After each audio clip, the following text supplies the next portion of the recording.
All right. Well, I'm super excited to be joined here today by actually a longtime friend of mine. Actually, I want to say at this point, you are probably the longest standing friend I have in the entire world, which is Yep. pretty cool. But that's not why you're on here, not because we're longtime friends, but we're on here because you're a super Yeah. talented artist. And so I am Well, joined here. Well, go ahead. What the friendship plays a part in that. It does play a I, part in it because we've gone back and forth with ideas. We've inspired one another throughout our entire, I don't know, I guess, let's see, what was it? We met when I was like 16, 17, something like that. You're a little bit older than me, so 95 or 96. I love it. I So, love it. yeah. Feels like a different universe ago, like not even just a different life, like a completely different reality.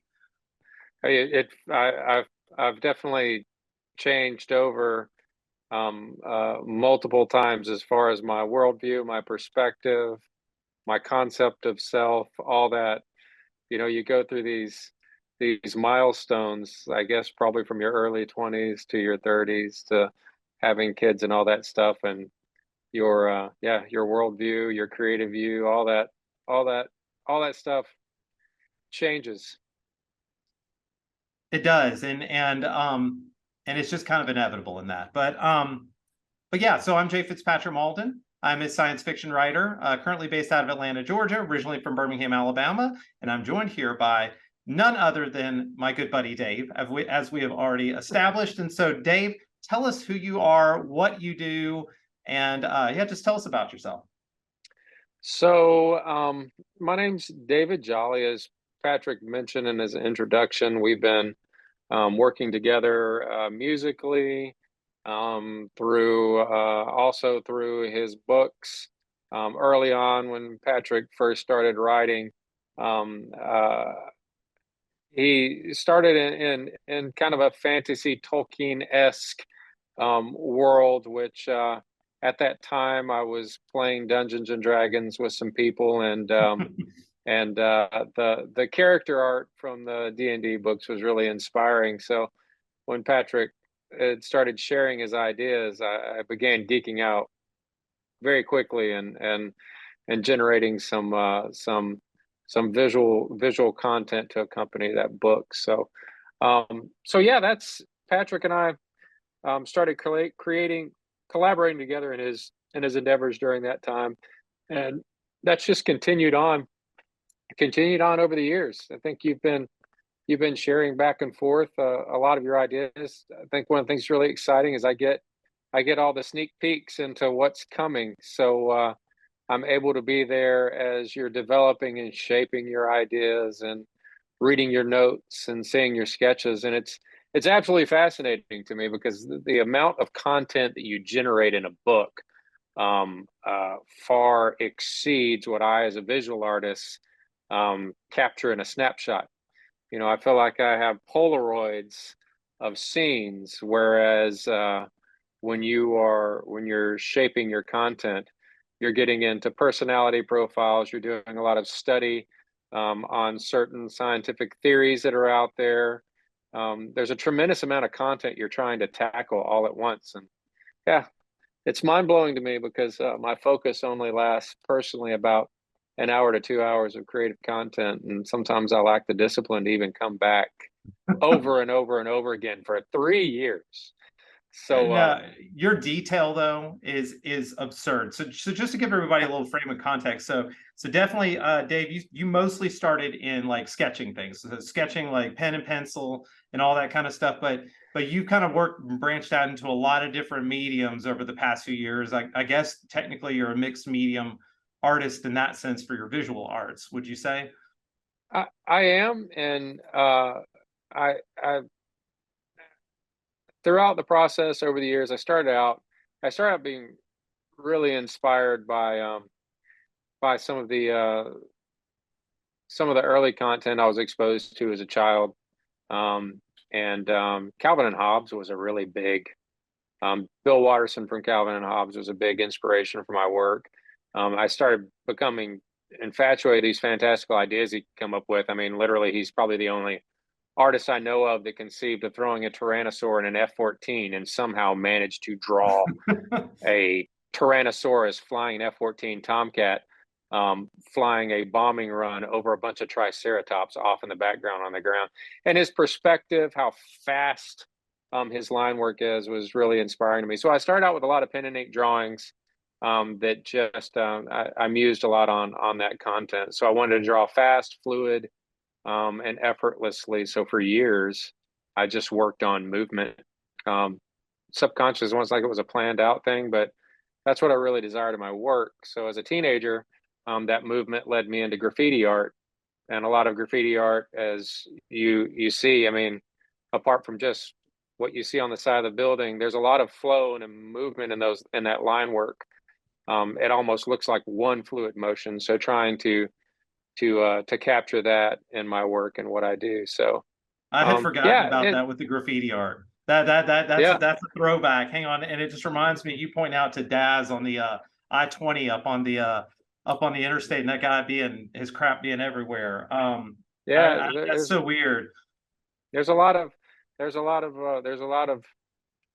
neat urban artists out there who have this countercultural identity and this underground identity, and I've come across a few of them over the years. And yeah, I've always been inspired by those people who just were very gritty in their work and very free and fluid in their work and had a strong creative identity. It took me some time to come up with that. I don't really think I started discovering I don't think I really started discovering and establishing well my creative identity until I was well into my 20s. And then things just kind of took off from there. And now I comfortably create. And I feel like the thing that I love the most about the process right now is there's not much that I think about that I just tell myself, oh, I can't draw that. That's like an idea pops in my head, and having the ability on a whim to sit down and draw it and then create, render your thoughts, has been really, really fantastic. And with Kind of a freeing the advance, experience, isn't it? To be able to render your it thoughts into any sort of form, you know? it is, and it's taking some portion of your psyche, some portion of who you are, your mindscape, and being able to manifest that and create it and have it sitting there before you to observe. I mean, Mhm. I've this isn't being egotistical, but I've had times where the work that I enjoy the most is really the work that I create. And I've had times I've come out in the garage after finishing a piece and have this almost, you know, this experience beyond myself where I look at my work and don't even conceive of the fact that I created it. And I Mhm. just stare at it for hours trying to wrap my mind around what even happened in the process. And it's just really interesting paradox that goes on. Well, we can see why over all of history, creative people have always kind of felt like there was a muse, or they were being a vessel or something like that, is because there is that feeling of like, well, I didn't do this. Somebody else literally Yeah. inhabited my body for a little while, did a bunch of cool stuff, and I'm staring here looking at it going, holy crap, where did this come from? Yeah, and I think too, out of that space is when the artist is able to connect with a community through the arts. And I think that's really um, one of the many reasons I keep coming back to investing in your work is creative collaboration is just an absolute joy for me. So being able to work with my like-minded creatives, to sit here and hash out ideas and to become a part of their creative process, it's an honor, and it really is a pleasure. So yeah, That's awesome. We love it. Well, you've done a bunch of amazing pieces, guys. If you have never checked out Dave's work, what is the best place to go? Because I can recommend a gazillion pieces that you've made that are just blow my mind. But where would they find you online? What's the easiest place? if if you go to okrandom.com, okrandom.com, you can find my visual art there. And there's also a portal on there for my ambient electronic music. I started years ago going down this path of trying to create audio artist statements musically for some of my visual works. So I have this desire one day with whatever time I have left on this earth to cram all that together into one project and have this, merge everything into one piece. So I've started doing some videos as well that you can see on there. I love that. Going back on the music piece, I'm going to pull the threads on the music piece because one of my favorite memories to share, and this is, I mean, you probably know where I'm going with this one already about around music, is there was this one time like when me and Dave were younger that he had rigged up an oscillating fan and his guitar, and he had tuned his guitar to, I think, a specific chord, and he had set the oscillating fan to blow across the pickups on it and adjusted Yeah, the gain and everything. So it made like this really cool, like it sounded like a heavenly chord ambient, like out of like some sort of massive synthesizer, but it came from his guitar. yeah. I didn't know about the EBO yet, and I'd heard these long droning notes where the note seemed to infinitely sustain, and I asked myself, how on earth are people doing that? So I was sitting in my house one day with a steel guitar, and I tuned it to an open C tuning, and um, I had a floor fan. It was in the middle of summertime, and I put it in front of the fan and let it blow across the strings, which got the strings vibrating. And then I amplified the sound and added some effects to it, and I ended up with this really fantastic droning noise. It was kind of relaxing. So I sat in the room and kind of pieced out listening to it. And I went, you know what? I'm going to record this. So I ended up making these. That's probably my earliest ambient recording on a cassette tape that I would listen to at night, and it helped me sleep. So I've continue that on. A lot of my music has really been audio therapy for me. So it's not abnormal to see me with my earbuds on at work, and sometimes I'm listening to music I've created on repeat. It helps me focus. So kind of That's interesting so how it cool. evolved from that into being something that I use like Ritalin every day. Yeah, well, right. I feel like Audio I have Ritalin another memory of us in like a delay pedal and a whipped cream can, and I think some other and a things that we shoe. had that we were making like we had made I don't know, we made some like rhythms out of it. I don't know. It's like You did. You had like a you had a it was one of your Vans or a pair of Converse shoes, and you're smacking that thing with a drumstick, and it made this really great muffled bass drum sound. And we used whipped cream cans and all that. I think that was the great thing about the way that we created is we did a lot of non-conventional stuff. Because the really nice technology that allowed you to get your hands on some really good samples were financially out of our reach. So way out we of our just did a reach. bunch of weird, crazy stuff, and it worked. So Yeah, the Akai sampler at that time that probably only held like 2 megabytes worth of, sampling memory was like $4,500, and it was rack yeah, mounted, and it was ridiculous. And you had to program the MIDI into it. You didn't just like play a keyboard in it. Anyway, it was not cheap back then. That's for sure. all right. I want to touch on one more musical memory. I know we got a little bit, we've Okay, got some okay, limited yeah. time here, but in the old apartment, we had one night where you had set up your gear. We had, a handful of people over, probably close to a dozen. You're all sitting in the living room, and it started out with you just playing some records in the background, and then all of a sudden you started playing keys over records, and then I picked up my guitar, and by the end of it, I was playing through like Starflyer 59 songs, and we were doing like a mini live performance in the apartment. And before the end of it, I knew I had like accomplished what I try to accomplish in my music, which was everybody was pieced out on the couch. I remember just looking around the room and everybody was asleep, but it was great because everybody was able to relax. So, Right. but yeah, lots of fun times in that space. Absolutely. That would have been probably in Homewood, if I'm thinking back correctly. That's When we it. had the couch jungle, we had like 6 couches in the living room. I'm not sure how that happened, but people kept giving us couches and we just kept bringing them into the apartment. Wasn't that a thing? I feel like that was a thing. Yeah. Oh yeah, it was a thing. Okay. All right. There's all kinds of crazy stuff that went on over there, but it was a lot of good memories, a lot of fun times with good people. Absolutely.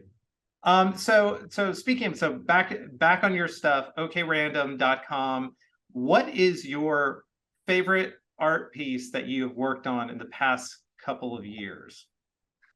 Oh, um, I'm gonna walk you. Actually, I'm gonna go get it.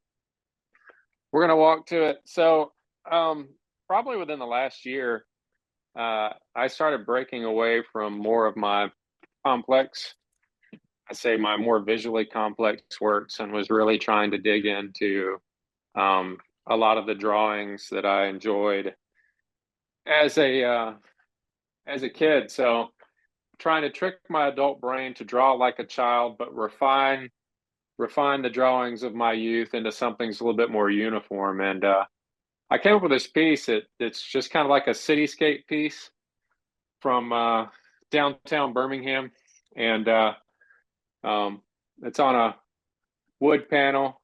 That's me playing a little cameo appearance in my own work in the bus stop, and you know, it's more of a this is all pastel and ink and whatever else I threw on there, but I love it. I look, the yeah, Ramones making a site, and of course you got the Liberty spikes, man. I love that.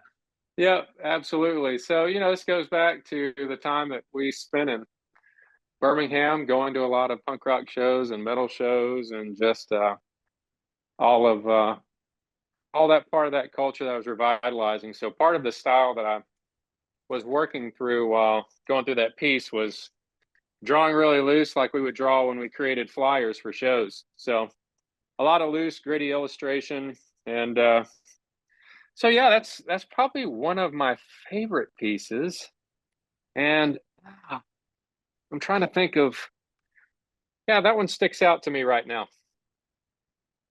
Okay, what I'm going to do real quick is I'm actually going to pull up the piece. So part of the reason you're on here is because of the fact that you made this really amazing t-shirt design for the oh my gosh, my brain is not working, for the Kickstarter campaign that we're working on right now to fund the audiobook. And so Yep. I have right here the final render. We won't go through all the different pieces, but I have right here the final render of what you actually created for this. So talk a little bit about this very cool piece that you created for the t-shirt design. It was fun, and you're gonna have to forgive me if I butcher some of the terminology here, but you were talking about the way that a vessel in the book was actually piloted.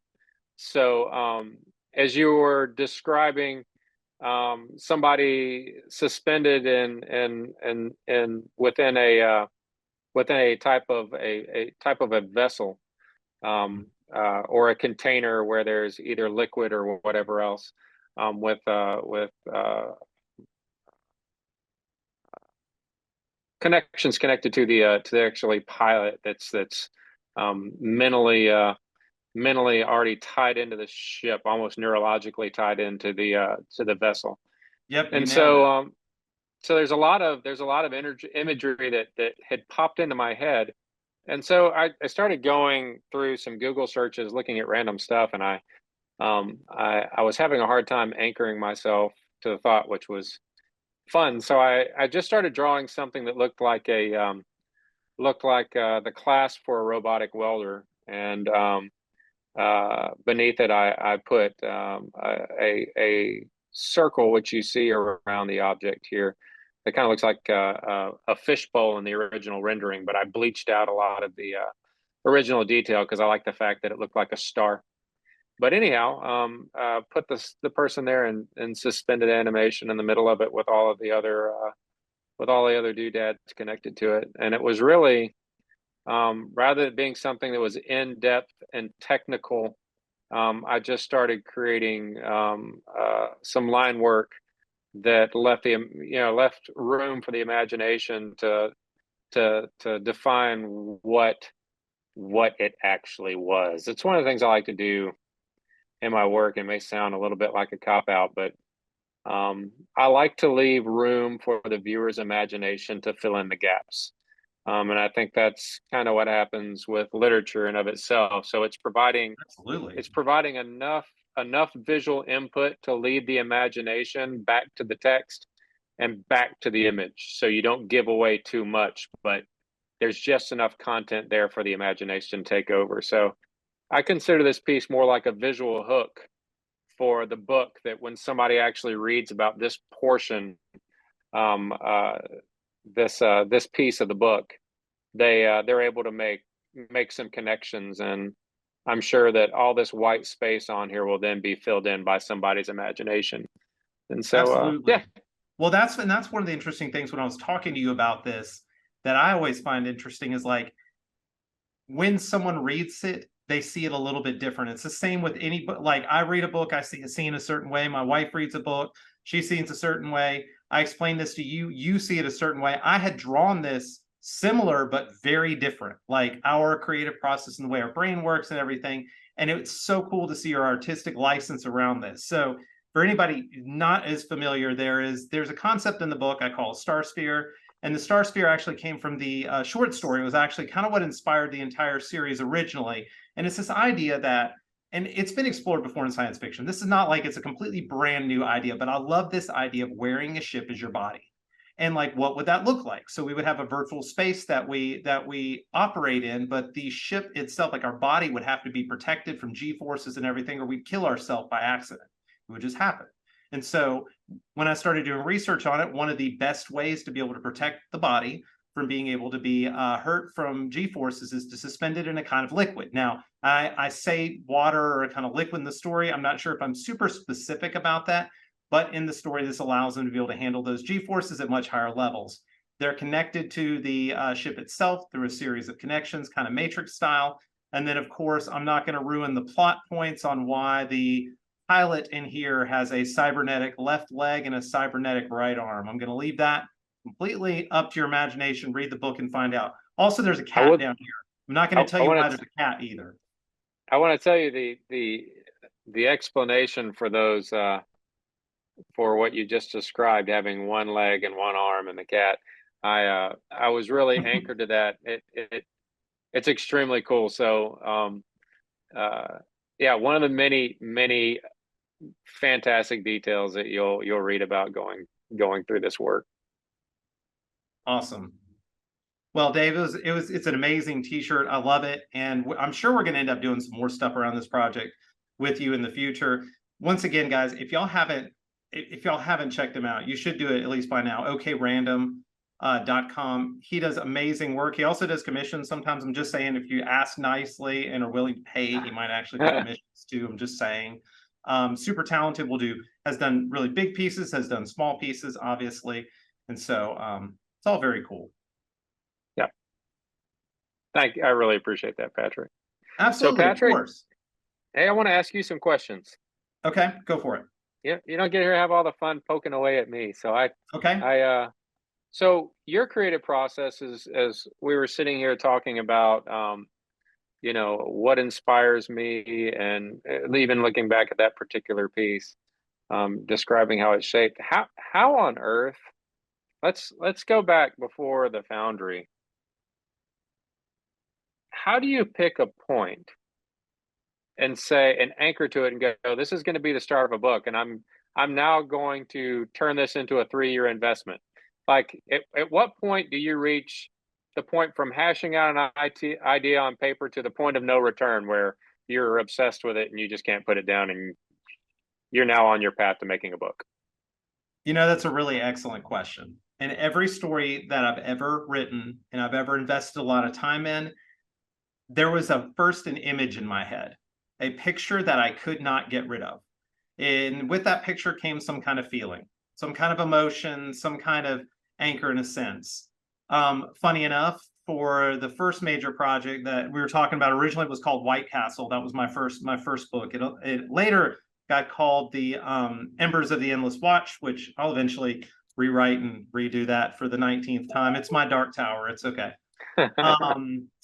But that story, oddly enough, I was watching The Princess Bride, and there was something about the fencing scene that for some reason in that got really stuck in my head. And then I started to think about different ways to approach a magic system and things like that. And it just kind of expanded everything. But what really took it over was there's this idea of this wizard in that story. And you know about it, Dave, but they wouldn't call it a Starcaller.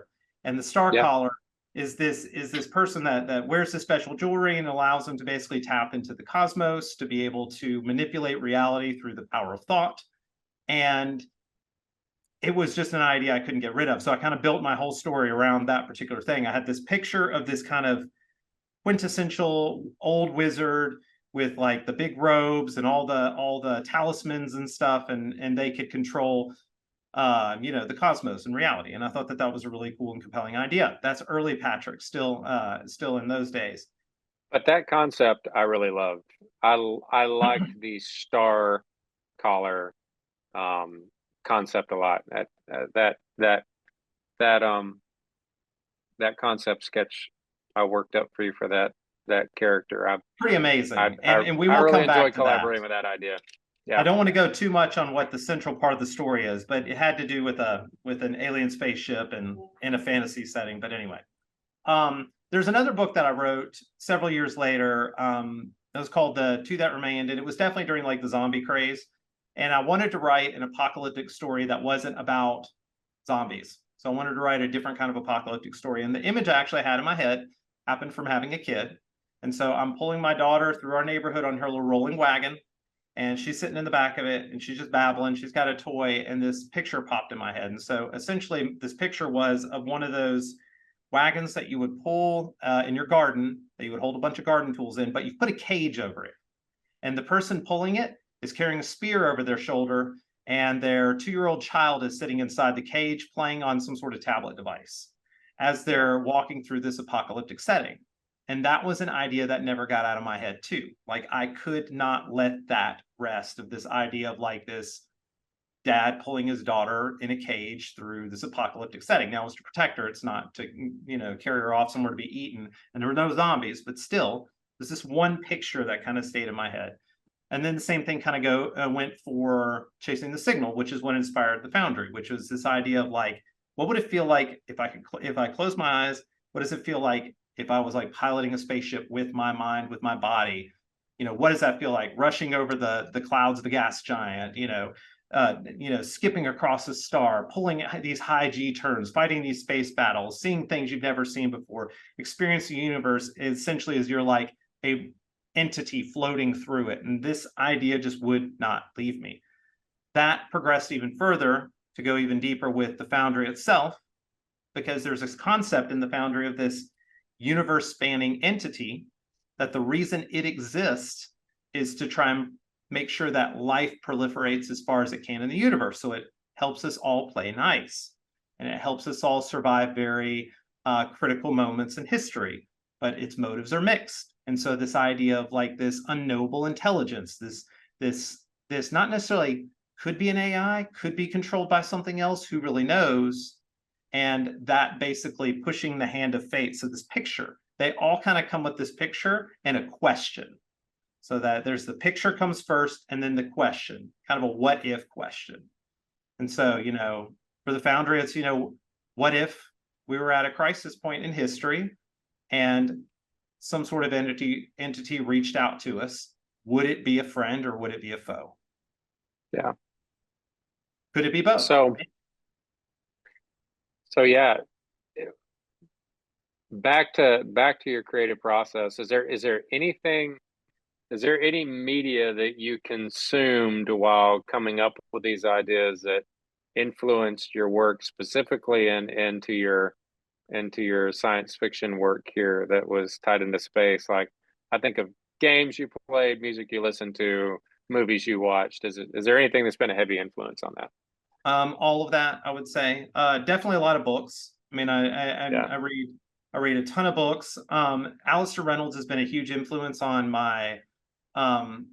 me feeling more comfortable about going hard in my science in my books and still come off as being artistic, because Alistair Reynolds, while he is a hard science fiction writer, he does a very deft job at making science beautiful. And I love that aspect of it. And I've always done that to a degree in my writing, but I felt more emboldened after reading a lot of his books and going, wow, this can really be neat when you can take a complicated explanation of something like quantum physics or astrophysics of some kind and make it into something that's really pretty. Like, that's super compelling. as far as other media, of course, books. There's even things like the Books of Babel by Josiah Bancroft is a huge influence of mine, which is kind Hmm. of like Sin, in a sense, is the first one of the book. It's like Dante's Inferno in reverse, but how he approaches the world is very whimsical and all these very interesting characters, and like nothing is quite what it seems. Like that's a huge influence in that space. It's kind of science fiction, but it's also kind of fantasy. Actually, that series is probably more science fiction than fantasy. It's just thinly veiled as being fantasy because there's really no magic in it. It's all science in one way or another. And then of course music. I mean, I'm a huge listener to like Two Steps from Hell is like a huge influence of mine. If you haven't heard any of their music, it's fantastic. Um, Big time electronic music fan. We talked about music earlier, but like, I used to be a DJ. I used to do a lot of traveling in that. And so a lot of electronic music is a huge influence in this. I love soundtrack and movie pieces. Uh, Oblivion, although it is super polarizing as far as the movies, one of my favorite movies. I absolutely Yeah. love that film. Tron Legacy is too. That's okay if you don't like it. It's fine. It's completely unrelated to this. But all the different science fiction repertoire in that space. I mean, I love even the reboot of War of the Worlds, even though I just said 2 Tom Cruise movies in a row, pretty much. There's things like The Matrix has an influence in this. Video games. I mean, EVE Online has a very clear connection to this with like the capsuleers and the star spheres. It was not a ripoff. I created them in 2 different eras of my life, but at the same time, there's definitely a connection as part of the zeitgeist. So I pull inspiration from everything, but I'll tell you where I pull a lot of it from. And good, bad, or indifferent, there is one YouTube channel I love getting science ideas from, and it's called Kurtzgard in a Nutshell. Don't ask me how to spell it. I have no idea how. I always have to search for it. And it's Yeah. this YouTube channel about science where these ducks explain science. And that may sound kind of weird, but it's like this British guy with a British accent goes through and he walks through all these concepts. And a lot of the ideas in it are super hypothetical and very interesting, but I pull a lot of inspiration from that to be able to go, what if kind of situations. And what would this look like if this fit within my universe? And so I pull a lot of inspiration from all those. So I want to talk a little bit about your creative discipline. So there's a difference in being creative, but you have to have some level of creative discipline to anchor yourself to what we talked about, your early concept, and then to stick it out and for the long haul when working on these pieces that take you a considerable amount of time. Real quick, how long did it take you from conception to delivery to write this particular piece? So the Foundry probably took me about a year from Yeah. beginning So to the end. Yeah. yeah, that's a long time to work on a piece of artwork. I'm good, like I said before, for an hour to 2 days, but a year, that's a heck of a commitment. So what does your daily routine look like as far as writing, how you've disciplined yourself to complete projects like that? So I wouldn't say I'm disciplined. I would say I'm habitual. Okay. And this comes into my professional life. It's something we talk about a whole lot, which we won't get into necessarily what my professional life looks like outside of writing. But in my professional life outside of writing, we often talk about how habits win. Okay. You can have the discipline to create a habit, but you're only disciplined long enough to create the habit. And so I'm a habitual science fiction writer is my joke. I wake up Yeah. every day, Monday through Friday, at 4:30 in the morning, and I write for almost 2 hours. I've got different objectives depending on what the project I'm working on at the time, but I've done that for close to 10 to 12 years now. So So I'm I want working on to my tie 10,000 hours of mastery. That's for sure. I want to tie into that real quick. Something that's really funny. Patrick is the only person in my life that I can send a text message to at 4:30 or 5 o'clock in the morning, as we're that's my time of the day before my family wakes up to really kind of jumpstart my day with some creative ideas. And we've had a lot of fun 5 o'clock in the morning exchanges, which other We people would have. think that's absolutely absurd. My wife has oftentimes looked over and go, "Who are you talking?" I'm talking to Yep. Patrick. We're talking about Yep. an idea.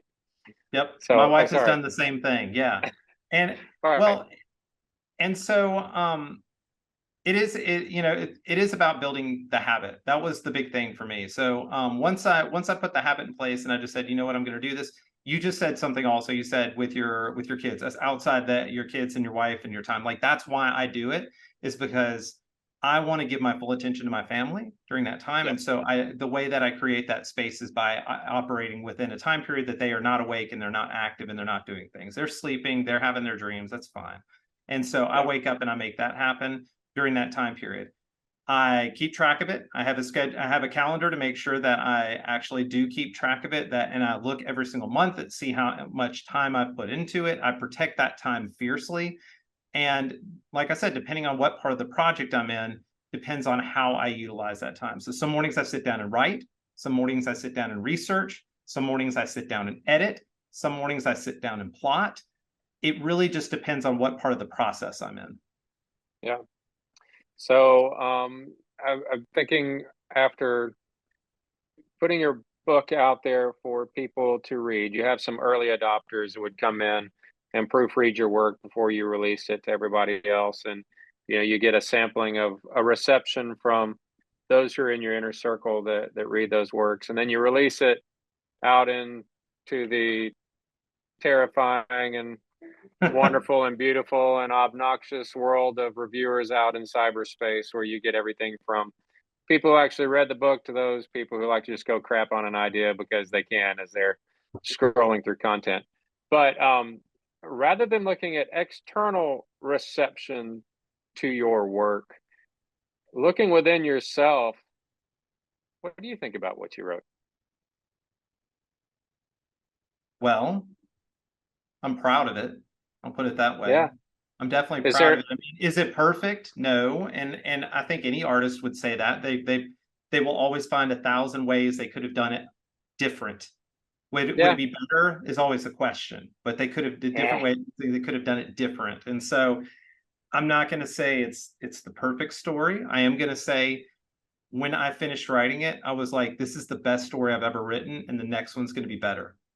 but think about it. What story is perfect? If somebody were to write a story of Dave's life in 2021, it'd be the worst story ever written, with some highlights and really interesting moments.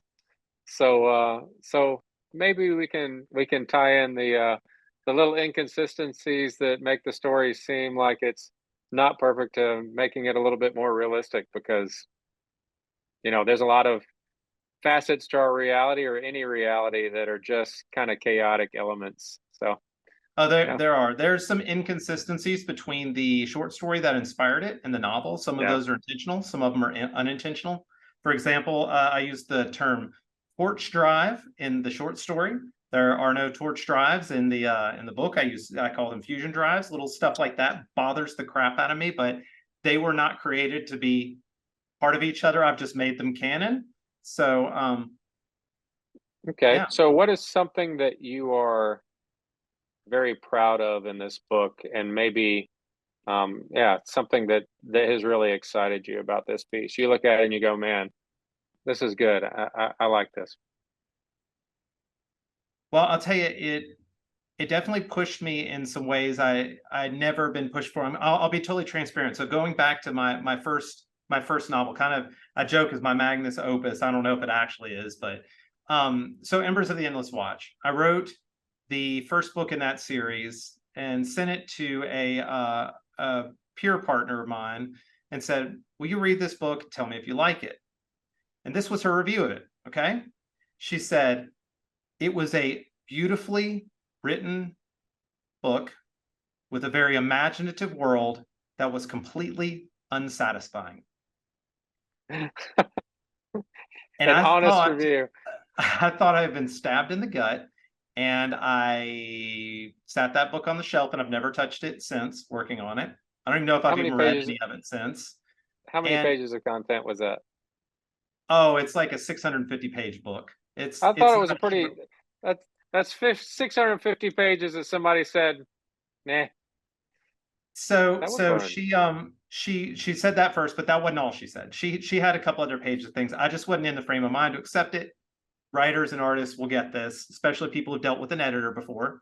Not that this Yep. person was an editor. And then finally I got to the point I said, okay, I'm going to accept what she has to say. I'm going to read through this and take it seriously, not just be like, she doesn't know what she's talking about. And she was basically like, you have all these great ideas, but the problem is there's a format piece that you're missing, and I can't put my finger on it.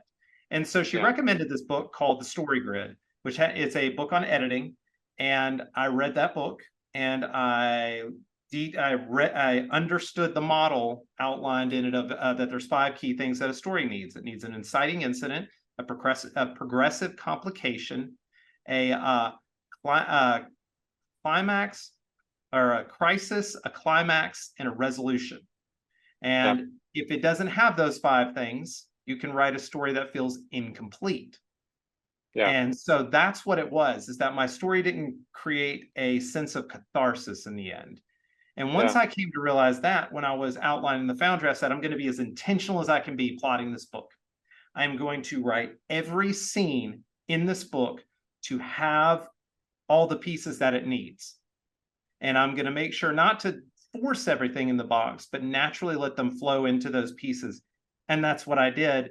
And as much as I wanted to balk and fight this, like, there's a reason why certain stories work and certain don't. Yeah. And so at the same time, I read Hero with a Thousand Faces by Joseph Campbell, researched on the Odyssey. I hadn't quite read it yet, but later I confirmed a lot of the things I did right by reading Save the Cat Writes a Novel. It's the weirdest name for a book, but it is absolutely the name of a book on writing. Yeah. Stephen King's On Writing. I basically went on a mission to go, what did I do wrong? And I figured out that they were structural pieces that I was missing. It wasn't my writing style. It wasn't my creativity. It wasn't any of that. I just was missing some things structurally. And once I changed that, I had a whole story, is the best way to put that. It's kind of like Tolkien, your earlier work, kind of like Tolkien with all the visual elements that are described without the story arc. Yeah. I mean, it's Yeah. cool to have visual elements, but they, like you talked about, snapshots, they work great as snapshots.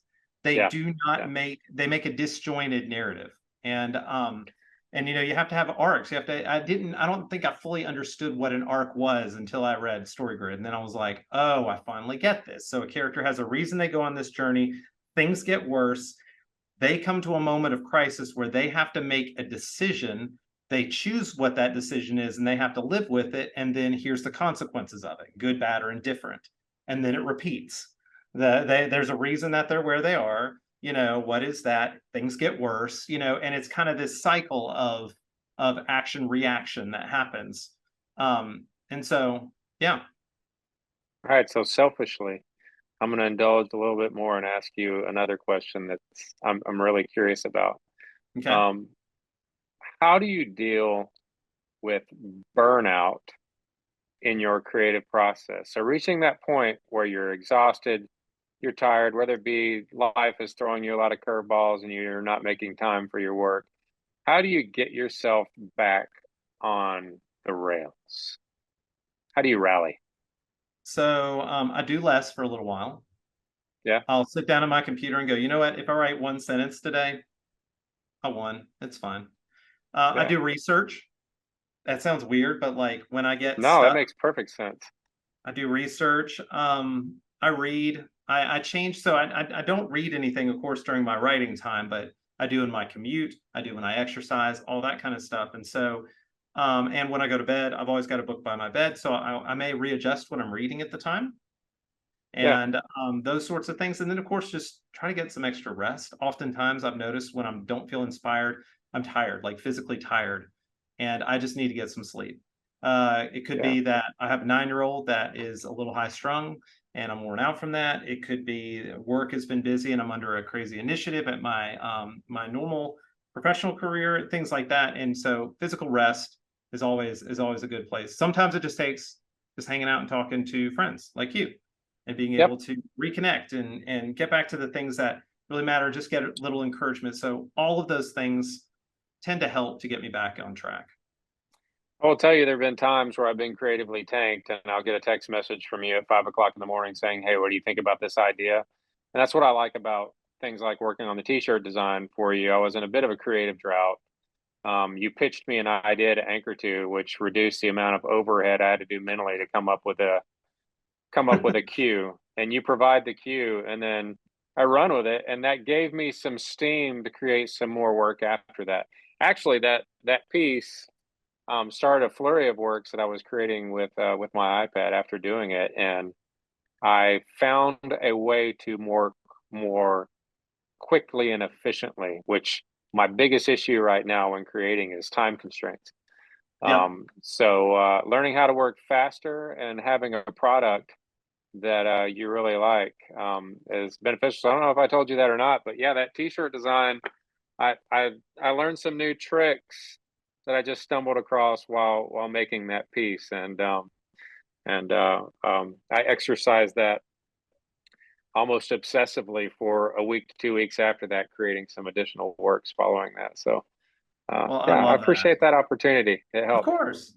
Of course. So, sometimes it just takes rubbing off on each other. That's all it is. And, just like anything else in life, creativity is no different. There's a momentum that comes with it.